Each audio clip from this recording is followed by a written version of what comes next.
My name is Joseph Payne. I never believed in ghosts until they invaded my house on Halloween of 2015. Though I dispelled the ghosts by reviewing Fatal Frame Maiden of Black Water for the Wii U, the ghosts returned to my cabin on Halloween of 2021. I had to dispel them by reviewing the Switch port of the same Fatal Frame game. Now, in March of 2023, a Fatal Frame game that has stayed dormant in Japan since 2008 is crossing over to the United States via the Nintendo Switch.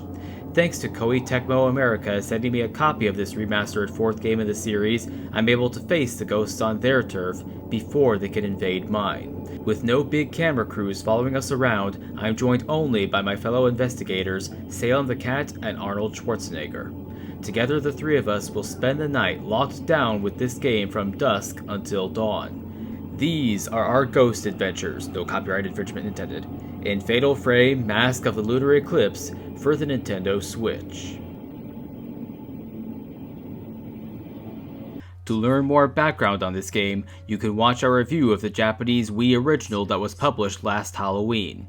Guiding us through this adventure are Ruka Minazuki, Misaki Asao, and Choshiro Kirishima.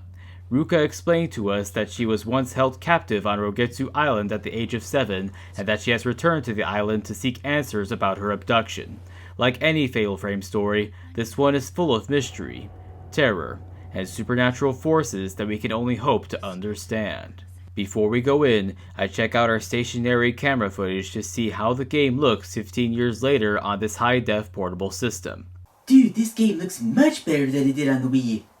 It really does, man. I mean, these textures are a lot cleaner than before. If you really look closely, there are some points where it doesn't look as good, like it still looks like a Wii game, but mostly you just see that it's been cleaned up for HD. Yeah, the animation is just as good too, just with a smoother frame rate. Well, that's what you get with more powerful hardware. Excellent. You could even argue that the grainy effects that still show up are done on purpose because of this game being set in the 80s.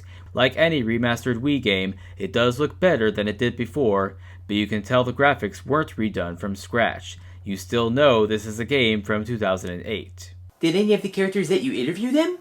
They did, but I had to use subtitles to understand them. They still don't speak English? Apparently not. Yes, unfortunately, Koei Tecmo never recorded any English dubbing for the Western version of this game, so all the audio is still in Japanese. We're not sure why, as the English dubbing in Fatal Frame 5 was perfectly good. Thankfully, they did add subtitles in English, French, and German, so we're still able to understand what's being said. The rest of the sound has remained the same as in the Wii version, the music and sound effects intensifying the suspense of our surroundings with very unsettling tunes and atmospheric effects, as well as those powerful singer sounds strengthening the terror we feel whenever we have a ghostly encounter. Oh! What the f***? I got chills, dude. I got f***ing chills. As with all Fatal Frame games, our only defense against these ghosts is the camera obscura, but since this is on the Switch instead of the Wii, the controls we have to work with have changed. Instead of the Wii Remote's pointer operating the flashlight and the camera, we use the mix of gyroscopic aiming from the Nintendo Switch itself or the Switch Pro controller, along with the right stick to operate the flashlight. While this may not be quite as immersive as using a Wii Remote, it is more precise. We even tested the Joy-Cons to see if switching to those controllers would replicate the Wii Remote experience of the original 2008 game, but all it did was make the gyro aiming go faster. This means that the brain-teasing Resident Evil-style puzzles are solved with standard button controls. That's not bad news by itself, as the puzzles are still just as much fun as before. Unfortunately, what this changing controls does mean is that we can no longer use a Wii Remote as our spirit box to hear ghostly voices who call us on the phone. Hey, these controls are still really good. They're just like Fatal Frame Maiden of Black Water on the Switch. Well, not quite. I mean, you can't turn the camera obscura sideways to get different shots of the ghosts like you would in the game originally made for the Wii U. That's true, but Snap Mode is back from the Switch version of Fatal Frame 5, and it's exactly the same, just with some different designs for optional frames. You can still place other characters there, and move and pose them around in all kinds of funny ways.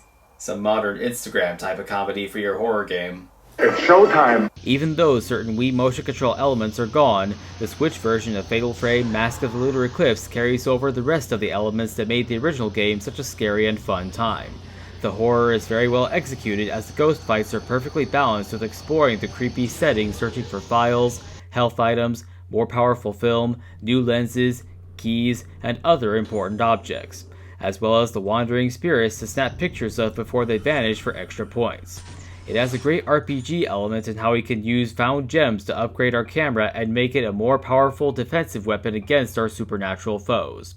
Now, Koei Tecmo was gracious enough to send us the deluxe edition of this game, so we got to see what bonuses were included. The deluxe edition has a good selection of bonus costumes for each of the playable characters. I thought the camera obscura hat was pretty hilarious. Well, that's not actually part of the deluxe edition. You get that just for having save data from Fatal Frame 5 on your Switch, just in case you don't want to spend the extra $20 on the deluxe edition. If you do, though, you also get this digital art book that has a lot of behind-the-scenes content about the game, with concept art for the ghosts, environments, and more. Along with the costumes, it's a nice incentive for big Fatal Frame fans like us. After a thorough investigation, we can conclude that we had a great time with this game. While there were some disappointing imperfections, most of which were from the original Wii version, we feel that Koei Tecmo made enough additions and improvements to this game on newer hardware. We're also thrilled that after so long, fans of horror games in the Western world are finally able to experience this chapter in the Fatal Frame saga for a good price of $50. We do think, however, that $70 is a bit steep for the digital deluxe edition given what's included in it, and mostly for the fact that there's no physical version once again. But the lack of physical media is a discussion for another time.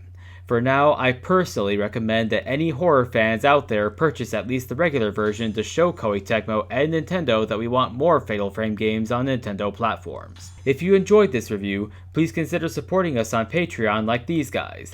Then watch our past reviews of Fatal Frame Maiden of Black Water on the Switch and Mask of the Lunar Eclipse on the Wii.